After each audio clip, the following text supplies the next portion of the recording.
नमस्कार, जय हिंद, वंदे मातरम। प्यारे बच्चों, आज का जो सेशन है वो पर्यावरण एवं पारिस्थितिकी पर आधारित है। इस चैप्टर के जो आपका 5वां चैप्टर है इस टॉपिक का, उसके आज अंतिम पीवाईक्यूज आप करने वाले हैं, जो 81 से 143 तक के आपके पीवाईक्यूज बचे थे। तो आज ये टॉपिक पूरा आपका कंप्लीट हो जाएगा, तो वीडियो को अंत तक जरूर देखिएगा। और बहुत सारे अच्छे प्रश्नों को लेकर आया हूं जो परीक्षा में आपके आ सकते हैं। तो वीडियो को लाइक कर लीजिए, चैनल पर नया है चैनल को सब्सक्राइब कर लीजिए, क्योंकि प्रश्न यहीं से आएगा। पढ़ते रहेंगे आप मेरे साथ तो आपको यकीन आएगा। ये जो सीरीज लगातार चल रही थी वो आज अपने अंतिम पड़ाव पर है। और अगर आप कमेंट बॉक्स में कहेंगे तो इन सारे वीडियोस को एक वीडियो में कंबाइन करके मैं यूट्यूब पर अपलोड कर दूंगा, जिससे आप सभी को इधर उधर भटकने की आवश्यकता नहीं होगी और सारा कंटेंट आपको एक जगह मिल जाएगा। रही बात पीडीएफ की, तो स्क्रीन पर आपको व्हाट्सएप नंबर दिख रहा होगा, जहां पर आप हमें मैसेज करके हमारे साथ जुड़ सकते हैं और बेहतरीन कंटेंट का लाभ उठा सकते हैं। सुव्यवस्थित कंटेंट आपको उपलब्ध कराया जा रहा है, जहां पर आपको पर्यावरण एवं पारिस्थितिकी के नोट्स भी होंगे, पीवाईक्यूज भी होंगे और एमसीक्यूज भी होंगे, वन लाइनर्स भी होंगे, जिनसे आपका तैयारी है वो बहुत आसान हो जाएगी। तो जुड़ने के लिए स्क्रीन पर दिख रहा है व्हाट्सएप नंबर पर मैसेज करिए। चलिए शुरू करते हैं आज का ये बेहतरीन सेशन।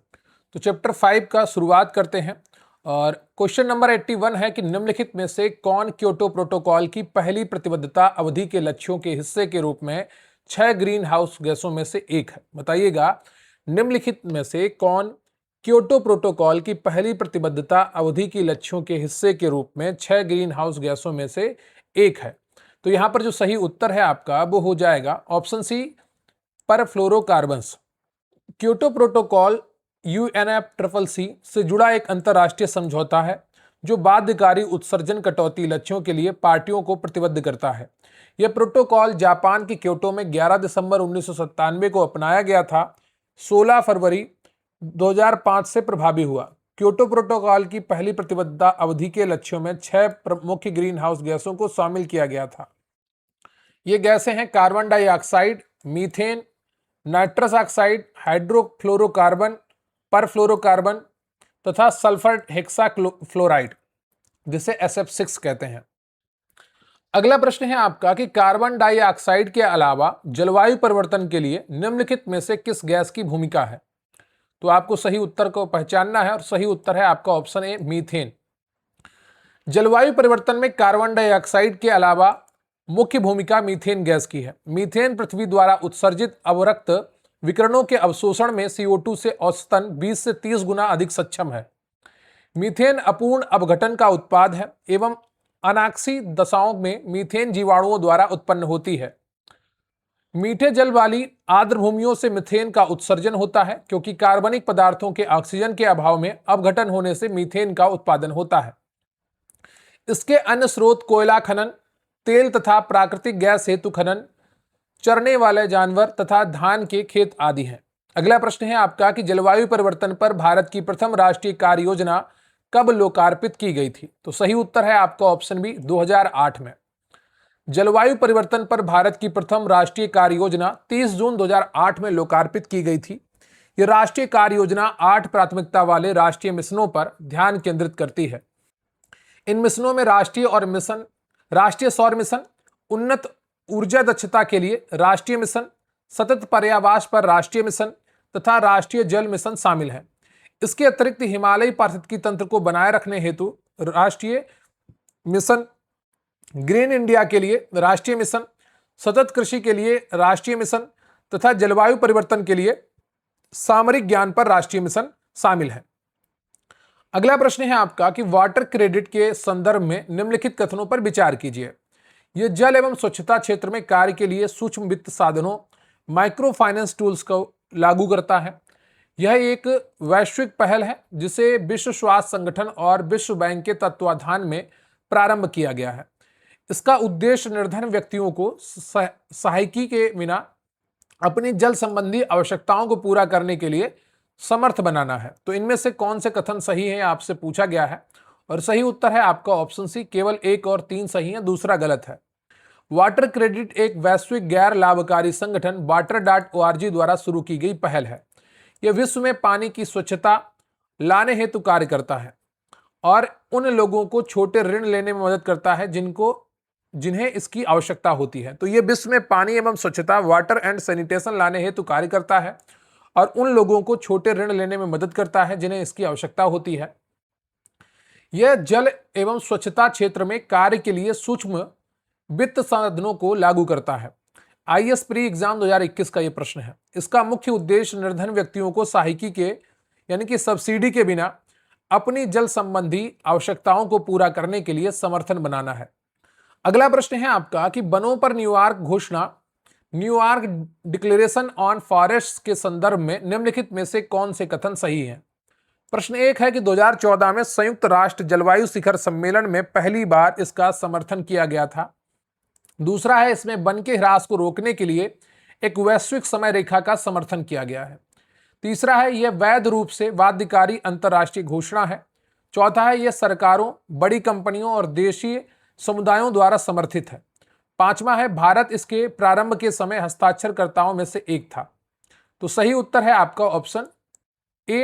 1, 2 और 4 सही है, 3 और 5 गलत है।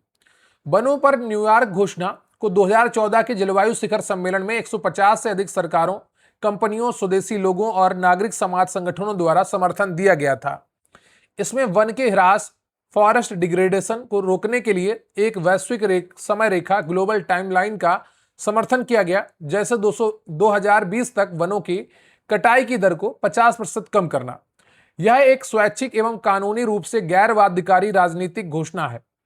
भारत इस घोषणा का हस्ताक्षरकर्ता देश नहीं है।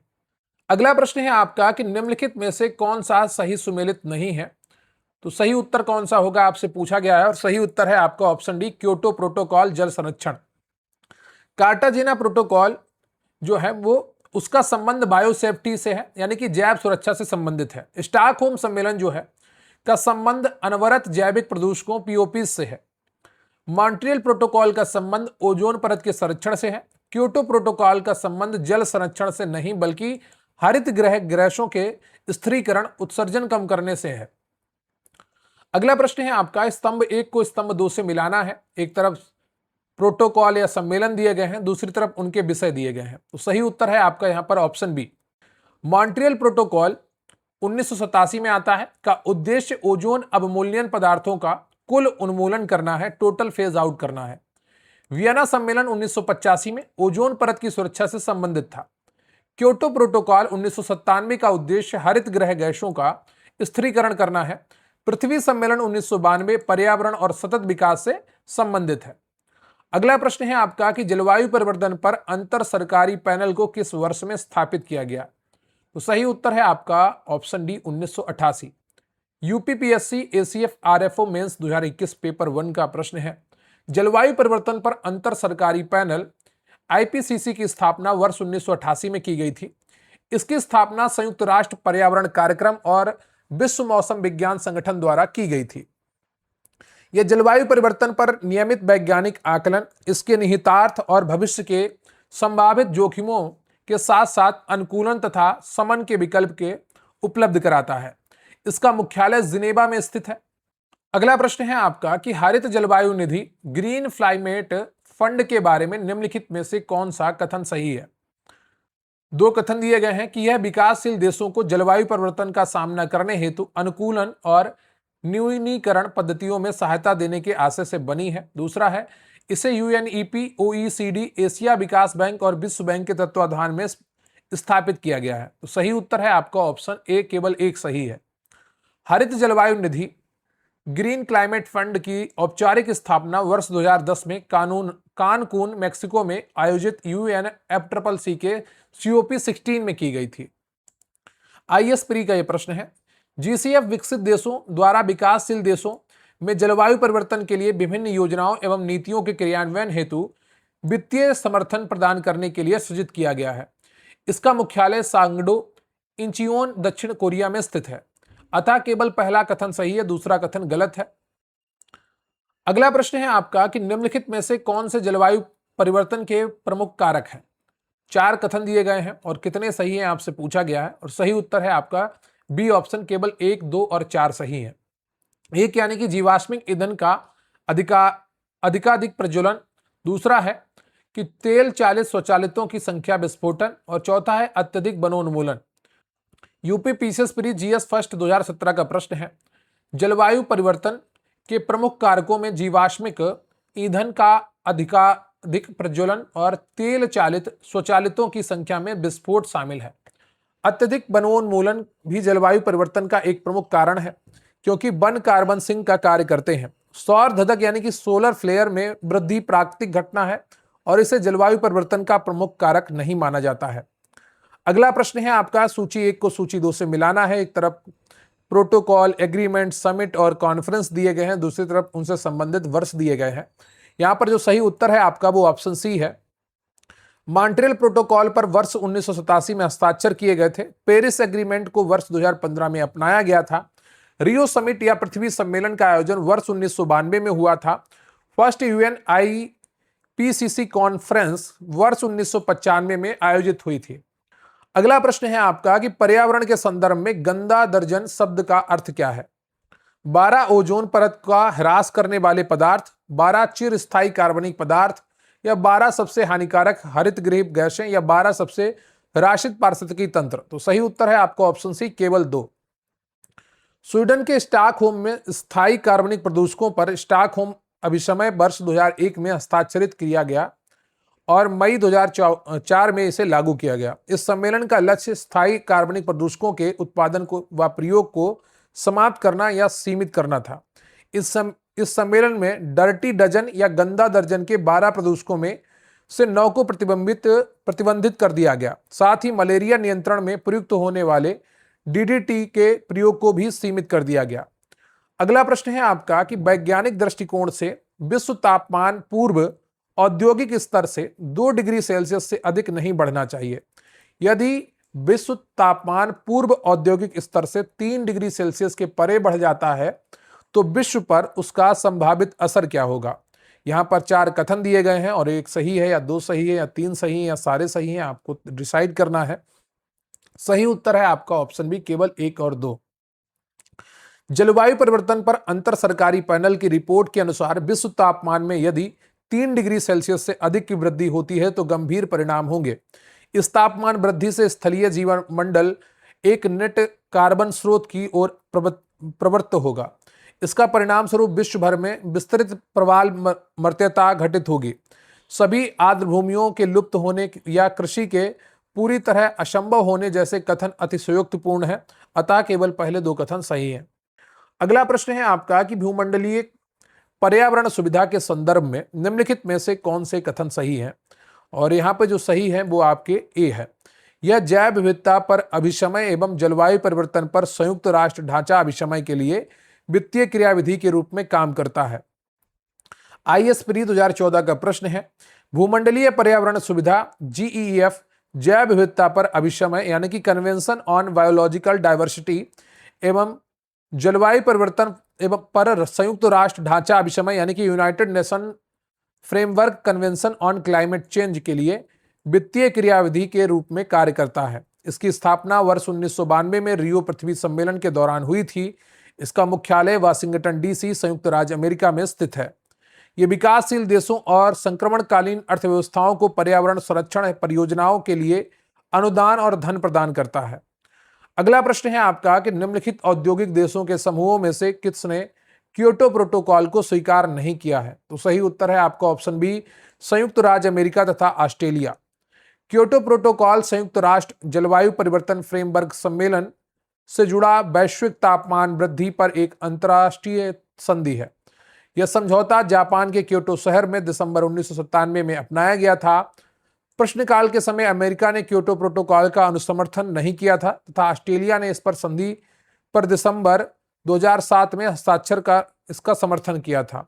वर्तमान परिप्रेक्ष्य में यह ध्यान रखना महत्वपूर्ण है कि यह प्रश्न 2004 का है, जब अमेरिका और ऑस्ट्रेलिया ने दोनों ने इसे स्वीकार नहीं किया था।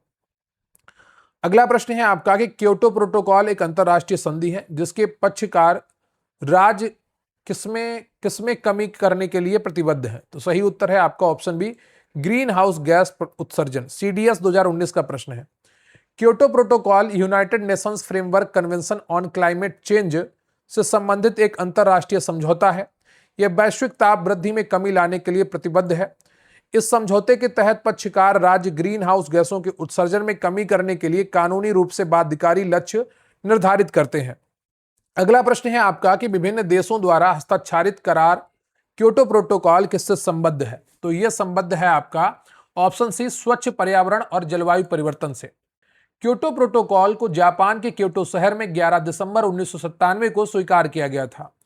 यह United Nations framework convention on climate change के तीसरे सम्मेलन में अपनाया गया है। यह एक कानूनी रूप से बाध्यकारी अंतर्राष्ट्रीय समझौता है। यह प्रोटोकॉल मुख्य रूप से स्वच्छ पर्यावरण और जलवायु परिवर्तन से संबद्ध है। अगला प्रश्न है आपका कि निम्नलिखित कथनों पर विचार कीजिए। क्योटो उपसंधि वर्ष 2005 में लागू हुई है। दूसरा, क्योटो उपसंधि मुख्यतः ओजोन परत की क्षीणता से संबद्ध है। मीथेन कार्बन डाइऑक्साइड की तुलना में ग्रीन हाउस गैस के रूप में अधिक हानिकारक है। तो सही उत्तर है आपका यहां पर ऑप्शन बी, 1 और 3। क्योटो प्रोटोकॉल जलवायु परिवर्तन से संबंधित कार्बन उत्सर्जन में कटौती के लक्ष्यों के प्रति एक बाध्यकारी प्रतिबद्धता है जो 16 फरवरी 2005 से प्रभावी हुई। ओजोन परत की क्षीणता से क्योटो नहीं बल्कि मॉन्ट्रियल प्रोटोकॉल संबंधित है। मीथेन एक प्रमुख ग्रीन हाउस गैस है जो वैश्विक तापन में लगभग 20% का योगदान करती है। मीथेन वातावरण में कार्बन डाइऑक्साइड की तुलना में कम मात्रा में, लेकिन यह अवरक्त किरणों के अवशोषण में CO2 से औसतन 20 से 30 गुना ज्यादा सक्षम और हानिकारक है। अगला प्रश्न है आपका कि CO2 उत्सर्जन एवं भूमंडलीय तापन के संदर्भ में UNFCCC के अंतर्गत उस बाजार संचालित युक्ति का क्या नाम है जो विकासशील देशों को विकसित देशों से निधियां प्रोत्साहन उपलब्ध कराती है ताकि वे अच्छी प्रौद्योगिकियां अपनाकर ग्रीन हाउस गैस उत्सर्जन कम कर सकें? तो यहां पर जो सही उत्तर है आपका ऑप्शन सी है, स्वच्छ विकास युक्ति। IAS प्री 2009 का प्रश्न है। स्वच्छ विकास युक्ति यानी कि क्लीन डेवलपमेंट मैकेनिज्म CO2 उत्सर्जन एवं भूमंडलीय तापन के संदर्भ में UNFCCC के अंतर्गत एक बाजार संचालित युक्ति है। यह युक्ति विकासशील देशों को विकसित देशों से निधियां निवेश उपलब्ध कराती है ताकि वे बेहतर प्रौद्योगिकी यानी कि टेक्नोलॉजी अपनाकर ग्रीन हाउस गैसों के उत्सर्जन को कम कर सकें। स्वच्छ विकास युक्ति की इस अवधारणा का उदय 1997 के क्योटो प्रोटोकॉल में हुआ था। अगला प्रश्न है आपका कि एक कार्बन क्रेडिट को किसके तुल्य माना जाता है? तो सही उत्तर है आपका option D, 1000 kilogram carbon dioxide. Carbon credit वैश्विक स्तर पर कार्बन उत्सर्जन नियंत्रण की एक योजना है। कार्बन क्रेडिट की संकल्पना का जन्म वर्ष 1997 में क्योटो प्रोटोकॉल के दौरान हुआ था। यदि कोई देश कार्बन डाइऑक्साइड का उत्सर्जन एक निश्चित मात्रा से कम करता है तो उसे इसके बदले कार्बन क्रेडिट दिए जाते हैं। एक कार्बन क्रेडिट को 1000 किलोग्राम 1 टन कार्बन डाइऑक्साइड के तुल्य माना जाता है। अगला प्रश्न है आपका कि जलवायु परिवर्तन का कारण क्या है? तो जलवायु परिवर्तन का कारण है ग्रीन हाउस गैसें, ओजोन परत का क्षरण और प्रदूषण। झारखंड PCS और यूपी PCS 2013 में पूछा गया प्रश्न है, मौसम में किसी भी बाह्य या आंतरिक कारणों की वजह से होने वाले दीर्घकालीन परिवर्तन को जलवायु परिवर्तन कहा जाता है। ग्रीन हाउस गैसें, ओजोन परत का क्षरण और विभिन्न प्रकार के प्रदूषण जलवायु परिवर्तन के प्रमुख कारण हैं। अगला प्रश्न है आपका कि निम्नलिखित में से कौन सा कथन कार्बन के सामाजिक मूल्य पद का सर्वोत्तम रूप से वर्णन करता है? तो सही उत्तर है आपका ऑप्शन ए, प्रदत्त वर्ष में 1 टन CO2 के उत्सर्जन से होने वाली दीर्घकालीन क्षति। UPSC IAS प्री 2020 का प्रश्न है, कार्बन का सामाजिक लागत मूल्य किसी प्रदत्त वर्ष में 1 टन CO2 के उत्सर्जन से होने वाली दीर्घकालीन क्षति का दर्शाता है। ये जलवायु परिवर्तन के प्रभावों को आर्थिक संदर्भ में मापने का एक तरीका है। यह नीति निर्माताओं और अन्य निर्णयकर्ताओं को उनके फैसलों के आर्थिक प्रभावों को समझने में सहयोग करता है। अगला प्रश्न है आपका कि निम्नलिखित में से कौन सा वैश्विक ताप वृद्धि ग्लोबल वार्मिंग का या के प्रभाव है? तो सही उत्तर है आपका यहां पर ऑप्शन डी, 1, 2, 3, 4। समुद्र जल तल का बढ़ना, हिमनद का पिघलना, बीमारियों का फैलना, प्रवाल भित्ति का विरंजन होना। मानवीय गतिविधियों के कारण उत्पन्न ग्रीन हाउस प्रभाव के परिणाम स्वरूप पृथ्वी के दीर्घकालिक औसतन तापमान में हुई वृद्धि को वैश्विक तापन कहा जाता है। इसके प्रमुख प्रभावों में समुद्र जल तल का बढ़ना और हिमनदों का पिघलना शामिल है। वैश्विक तापन के कारण बीमारियों का फैलना, प्रवाल भित्ति का विरंजन, नदियों में बाढ़ आना और वर्षा प्रतिरूप में परिवर्तन भी देखा जा सकता है। इसके परिणाम स्वरूप मानव और जीव जंतुओं के प्रवसन में भी वृद्धि हो रही है। अगला प्रश्न है आपका कि मैनचेस्टर विश्वविद्यालय के वैज्ञानिकों ने हाल में भू अभियंत्रण द्वारा प्रशांत महासागर के ऊपर चमकीले बादल उत्पन्न कर ग्लोबल वार्मिंग के बढ़ने पर रोक लगाने का सुझाव दिया है। इसकी पूर्ति के लिए वातावरण में क्या छिड़का जाता है? तो सही उत्तर है आपका ऑप्शन सी, समुद्री जल।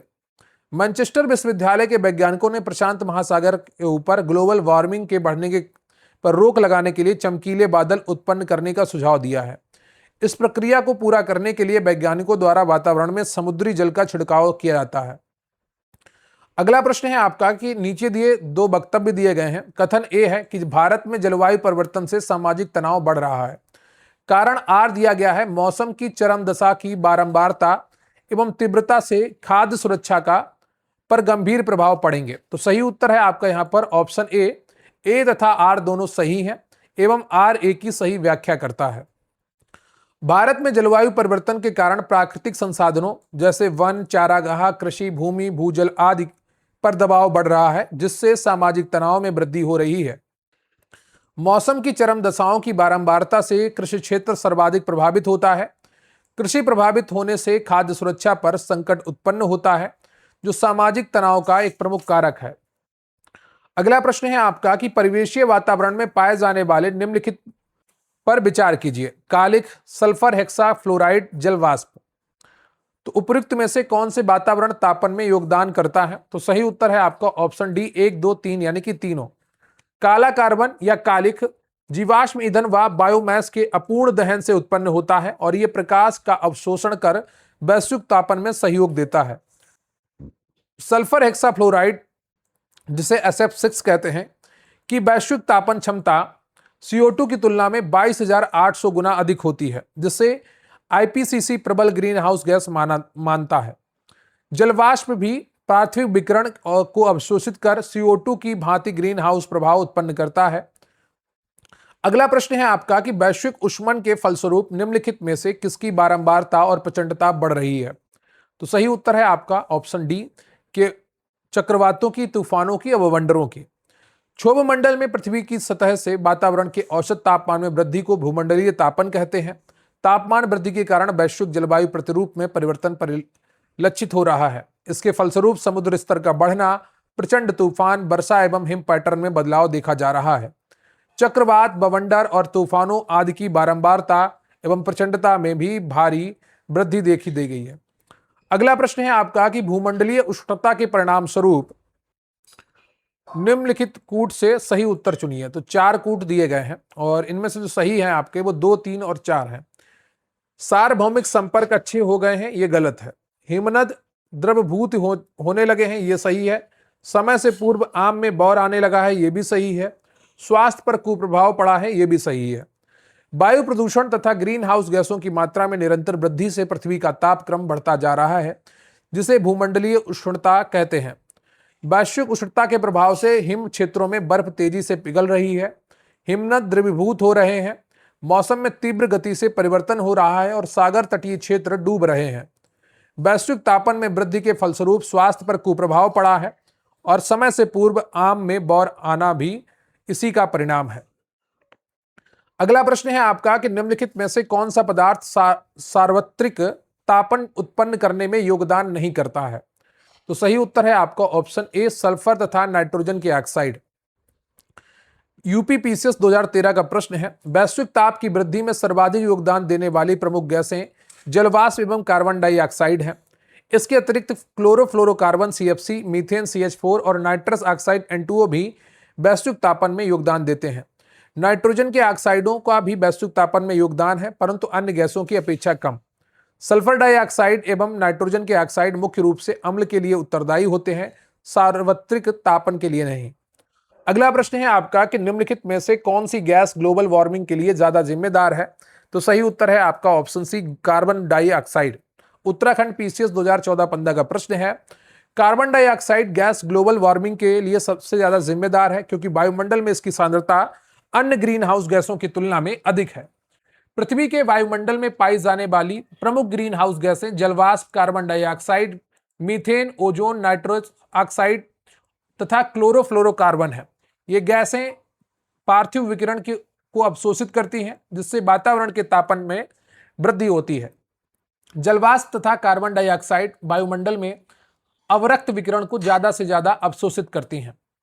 अगला प्रश्न है आपका कि निम्नलिखित दशाओं में से कौन वैश्विक ताप वृद्धि ग्लोबल वार्मिंग को इंगित करती है। नीचे दिए गए कूट से सही उत्तर आपको चुनना है और यहां पर जो सही उत्तर है आपका वो है ऑप्शन डी, उपर्युक्त सभी।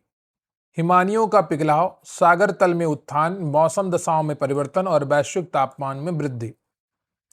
यूपीपीसीएस 2006 और 2009 में पूछा गया प्रश्न है, एक बार मेंस में और एक बार प्री। ग्लोबल वार्मिंग से तात्पर्य वैश्विक औसत तापमान में हुई वृद्धि से है, जिसका मुख्य कारण पर्यावरण प्रदूषण के लिए उत्तरदायी ग्रीन हाउस गैसों का उत्सर्जन है। ग्लोबल वार्मिंग के कारण पिछले 3 दशकों में विश्व के औसत तापमान में 1 से 1.5 डिग्री सेल्सियस की वृद्धि का अनुमान लगाया गया है। तापमान में वृद्धि से हिमनद पिघल रहे हैं और समुद्र के जलस्तर में वृद्धि हो रही है, जिससे तटवर्ती बस्तियों पर संकट है। मौसमी दशाओं में परिवर्तन भी ग्लोबल वार्मिंग का एक प्रमुख दुष्परिणाम है। अगला प्रश्न है आपका कि हरित गृह प्रभाव ग्रीन हाउस इफेक्ट के अभाव में भू सतह का औसत तापमान होगा। तो सही उत्तर है आपका ऑप्शन बी, -18 डिग्री सेल्सियस। हरित गृह प्रभाव एक प्राकृतिक प्रक्रिया है जिसके द्वारा किसी ग्रह के वातावरण में मौजूद कुछ गैसें वातावरण के तापमान को अपेक्षाकृत अधिक गर्म बनाने में मदद करती हैं। इन ग्रीन हाउस गैसों में मुख्य रूप से कार्बन डाइऑक्साइड, जलवाष्प, मीथेन और आदि गैसें शामिल हैं। यदि वातावरण में इन ग्रीन हाउस गैसों का अभाव हो जाए तो पृथ्वी का औसत तापमान घटकर -18 डिग्री सेल्सियस हो जाएगा। अगला प्रश्न है आपका कि ग्रीन हाउस गैस जो पृथ्वी की सतह का तापमान बढ़ाने में योगदान करती है की मुख्य भूमिका क्या है। तो यहां पर जो सही उत्तर है आपका वो हो जाएगा ऑप्शन डी, आगामी सूर्य किरण को होकर जाने देती है लेकिन निर्गामी अवरक्त विकिरण को रोकती है। ग्रीन हाउस गैसें जैसे कार्बन डाइऑक्साइड पृथ्वी की सतह का तापमान बढ़ाने में महत्वपूर्ण योगदान देती हैं। ये गैसें आगामी सूर्य किरण को होकर जाने देती हैं लेकिन निर्गामी अवरक्त विकिरण को रोक लेती हैं। वायुमंडल में CO2 की अधिक सांद्रता पार्थिव विकिरण को अवशोषित कर लेती है जिससे तापमान में वृद्धि होती है। अगला प्रश्न है आपका कि निम्नलिखित में से कौन सा एक वायुमंडल में मीथेन उत्सर्जन का एक स्रोत है। तो सही उत्तर है आपको यहां पर ऑप्शन आर्द्र भूमि। वायुमंडल में मीथेन उत्सर्जन के प्रमुख मानवीय स्रोत धान के खेत और कोयले की खदानें तथा घरेलू पशुओं की जुगाली है। आर्द्र भूमि, टुंड्रा प्रदेश एवं समुद्री जल मीथेन उत्सर्जन के प्राकृतिक स्रोत हैं। प्राकृतिक स्रोतों से वैश्विक मीथेन उत्सर्जन का सर्वाधिक भाग लगभग 76% आर्द्र भूमि से ही उत्सर्जित होता है। अगला प्रश्न है आपका कि निम्नलिखित में से कौन सी एक गैस शहरी क्षेत्रों में कचरा भराव क्षेत्रों से अधिकतर निकलती है। तो सही उत्तर है आपका ऑप्शन सी, मीथेन। शहरी क्षेत्रों में कचरा भराव जहां पर लैंडफिल होता है, स्थानों से विभिन्न प्रकार की गैसें निकलती हैं जिनका उत्पादन बैक्टीरिया द्वारा कार्बनिक कचरे के अपघटन से होता है। इन लैंडफिल गैसों में मीथेन और कार्बन डाइऑक्साइड सबसे अधिक मात्रा में पाई जाती है। मीथेन और कार्बन डाइऑक्साइड के अलावा नाइट्रोजन, ऑक्सीजन, अमोनिया, सल्फाइड तथा हाइड्रोजन गैसें भी शामिल होती हैं। अगला प्रश्न है आपका कि निम्नलिखित में से कहां पर हरित गृह गैसों के उत्सर्जन में कमी लाने में कार्बन कर का उपयोग सफल रहा है। तो सही उत्तर है आपका ऑप्शन सी, स्वीडन।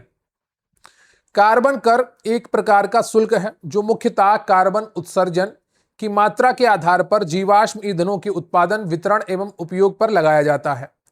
इसका वर्णन जलवायु परिवर्तन एवं पर संयुक्त राष्ट्र फ्रेमवर्क कन्वेंशन के उपभाग 6A(1A) में किया गया है।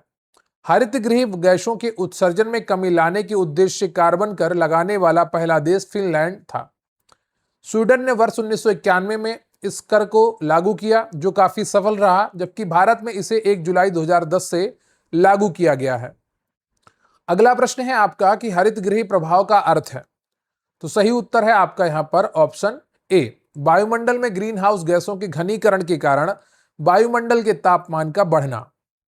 उत्तराखंड पीसीएस 2006-7 का प्रश्न है, वायुमंडल में carbon dioxide, methane, sulphur dioxide आदि गैसों की अधिकता से पृथ्वी द्वारा परावर्तित पार्थिव विकिरण अवशोषित होने लगता है। इससे पृथ्वी के वायुमंडलीय तापमान में अवांछित वृद्धि होती है जिसे हरित गृह प्रभाव कहा जाता है। ये गैसें एक कंबल की तरह कार्य करती हैं जो ताप को बाहर जाने से रोकती हैं। शीत प्रदेशों में कांच के घरों में फल फूल सब्जियों आदि की खेती इसी तकनीकी पर की जाती है जिसमें सौर विकिरण प्रवेश कर सकता है लेकिन वापस नहीं जा सकता है। अगला प्रश्न है आपका कि हरित गृह प्रभाव से वातावरण में निम्नलिखित में से कौन सा परिवर्तन होता है? तो सही उत्तर है आपका ऑप्शन ए, वायुमंडल में कार्बन डाइऑक्साइड की सांद्रता बढ़ जाती है। यूपीपीसीएस प्री 2015 और यूपीपीसीएस प्री जीएस 2017 का प्रश्न है, ग्रीन हाउस गैसें पृथ्वी के वातावरण या जलवायु में परिवर्तन और अंततः भूमंडलीय तापन के लिए उत्तरदायी होती हैं। प्रमुख ग्रीन हाउस गैसों में carbon dioxide, nitrous oxide, methane, chlorofluorocarbon, जलवाष्प तथा ओजोन शामिल हैं। ऑक्सीजन, हाइड्रोजन, नाइट्रोजन तथा आर्गन ग्रीन हाउस गैसों की श्रेणी में नहीं आती हैं। हरित गृह प्रभाव मुख्यतः वायुमंडल में कार्बन डाइऑक्साइड गैस की सांद्रता बढ़ने के कारण होता है। अगला प्रश्न है आपका कि निम्न में से किस स्थिति में जैव गैस का उत्पादन होता है? तो सही उत्तर है आपका ऑप्शन सी, अवायवीय सूक्ष्मजीवों के क्रिया से। बायोगैस या जैव गैस का उत्पादन एक जैव रासायनिक प्रक्रिया है जो अवायवीय सूक्ष्मजीवों यानी कि एनारोबिक माइक्रोऑर्गेनिज्म की क्रिया द्वारा होता है।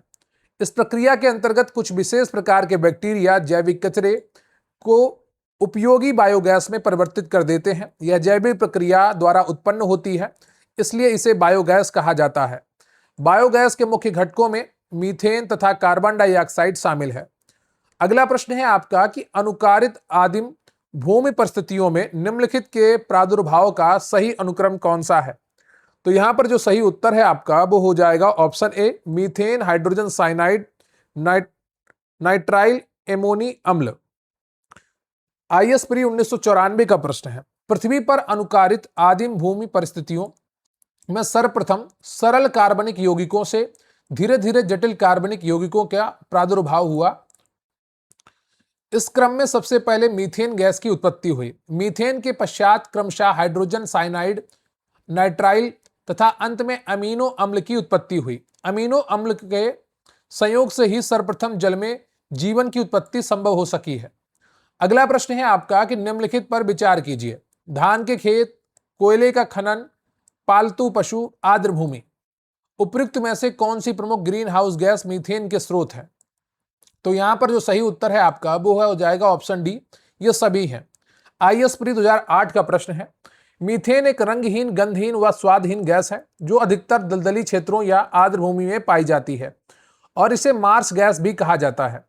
कार्बनिक पदार्थों के विघटन से और कोयले की खदानों से निकलने वाली गैसों में भी मीथेन विद्यमान रहती है। खदानों में सामान्यतः होने वाले विस्फोट हवा के साथ मीथेन के मिश्रण के कारण ही होते हैं। इसके अतिरिक्त पालतू पशुओं की जुगाली और धान के खेत भी मीथेन गैस के प्रमुख स्रोत हैं। अगला प्रश्न है आपका कि प्रकाश रासायनिक धूम्र कोहरे के बनने के समय निम्न में से कौन सा एक उत्पन्न होता है? तो सही उत्तर है आपका option C, ozone. IAS pre 2003 का प्रश्न है, सूर्य के प्रकाश की उपस्थिति में नाइट्रोजन ऑक्साइड पारस्परिक क्रिया कर नाइट्रोजन डाइऑक्साइड, ओजोन तथा पर ऑक्सी एसिटाइल नाइट्रेट उत्पादित करते हैं। इन सभी उत्पादों को सामूहिक रूप से प्रकाश रासायनिक धूम्र कोहरा कहा जाता है। अतः प्रकाश रासायनिक धूम्र कोहरे के निर्माण के दौरान ओजोन उत्पन्न होती है। अगला प्रश्न है आपका कि निम्नलिखित में से कौन सा एक प्राकृतिक रूप में वायुमंडल में पाई जाने वाली ग्रीन हाउस गैस नहीं है? तो सही उत्तर है आपका ऑप्शन ए, नाइट्रोजन ऑक्साइड। प्राकृतिक रूप से वायुमंडल में पाई जाने वाली प्रमुख ग्रीन हाउस गैसों में कार्बन डाइऑक्साइड, मीथेन तथा ओजोन सम्मिलित है।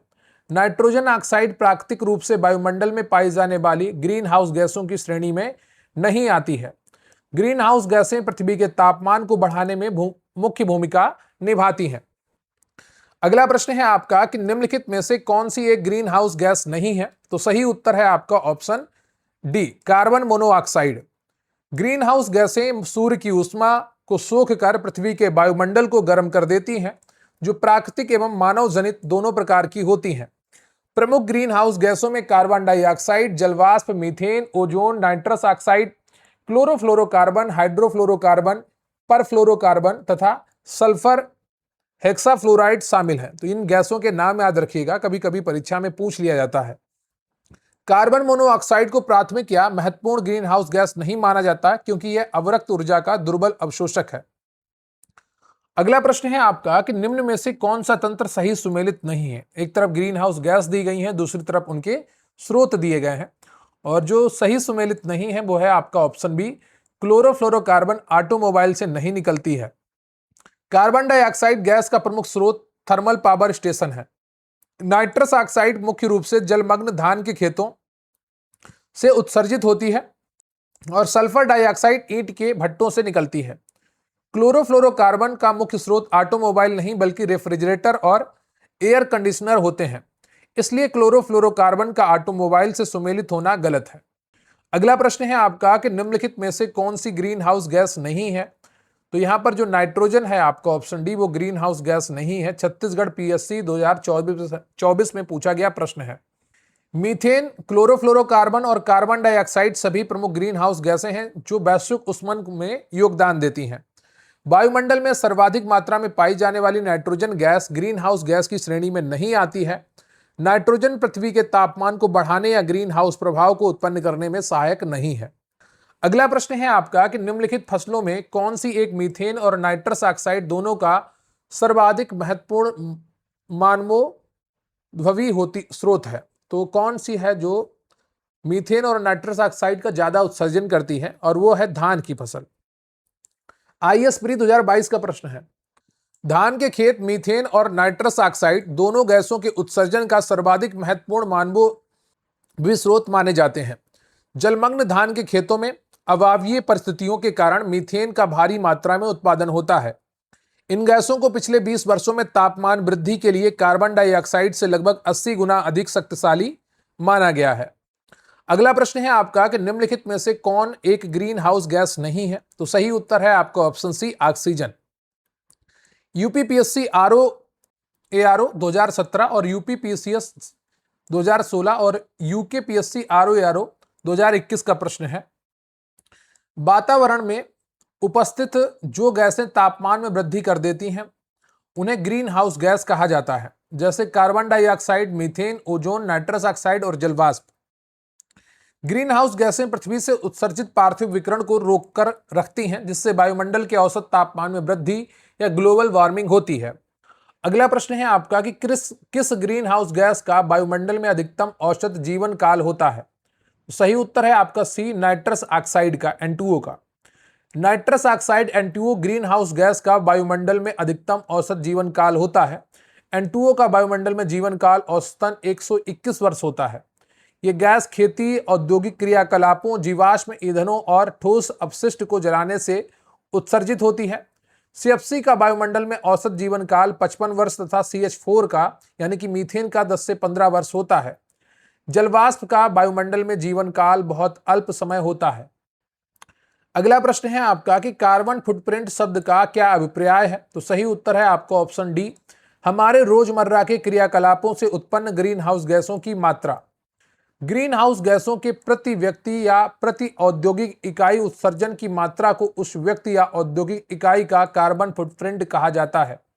इस मात्रा को CO2 के ग्राम उत्सर्जन में मापा जाता है। कार्बन फुटप्रिंट निकालने की विधि को लाइफ साइकिल असेसमेंट विधि कहा जाता है।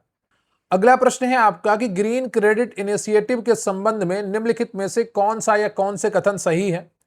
तो 3 कथन दिए गए हैं और इनमें से कितने सही हैं आपको उत्तर चुनना है, और सही उत्तर है आपका ऑप्शन बी, 1 और 2 सही हैं। प्रधानमंत्री श्री नरेंद्र मोदी ने COP28 के अवसर पर ग्रीन क्रेडिट पहल का शुभारंभ किया है।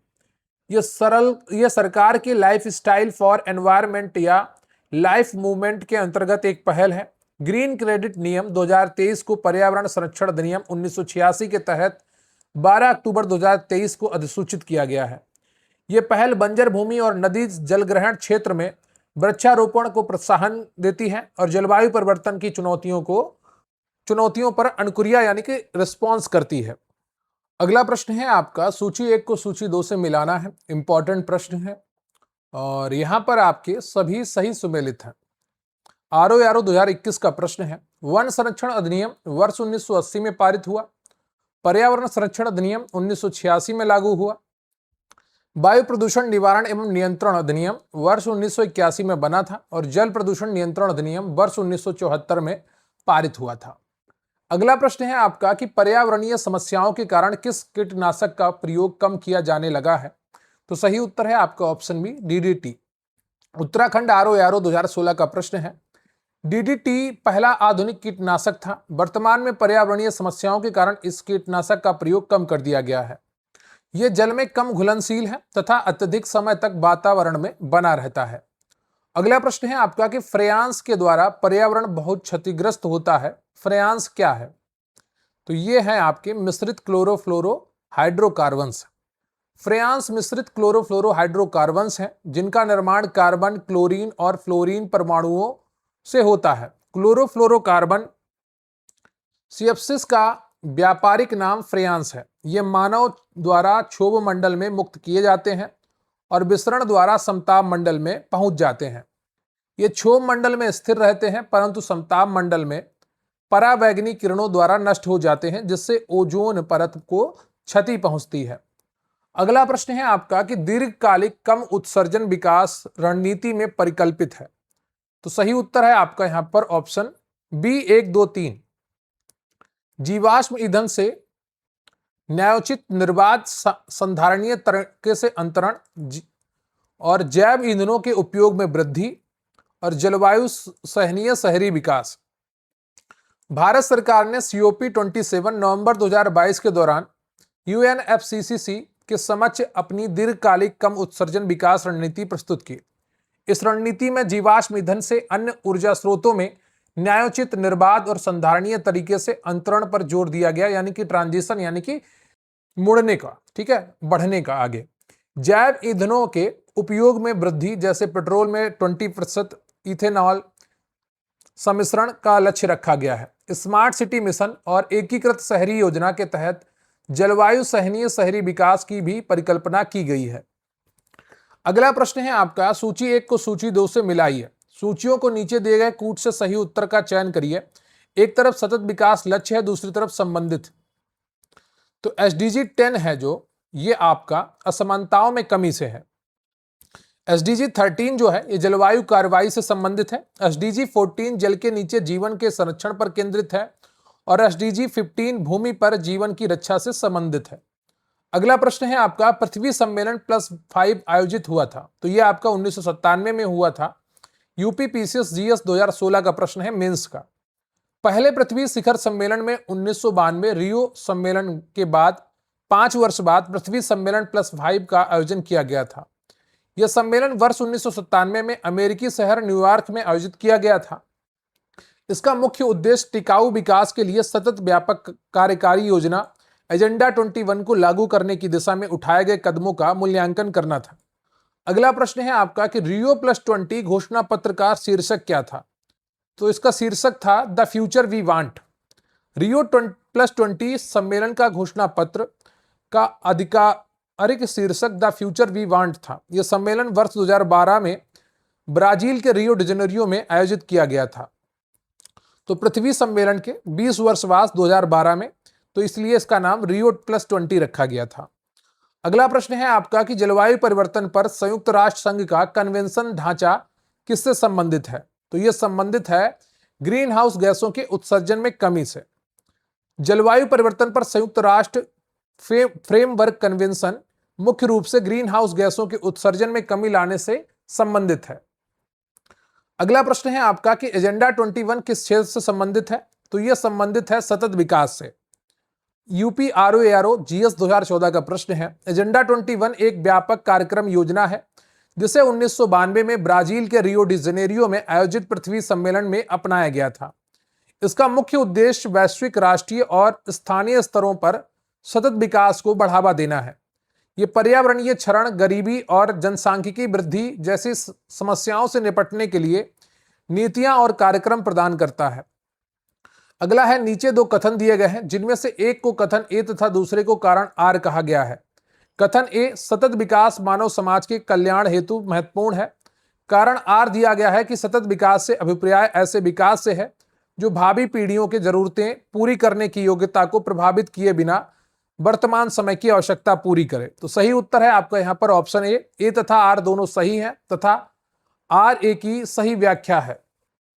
सतत विकास मानव समाज के दीर्घकालिक कल्याण हेतु अत्यंत महत्वपूर्ण है, इसलिए कथन ए सही है।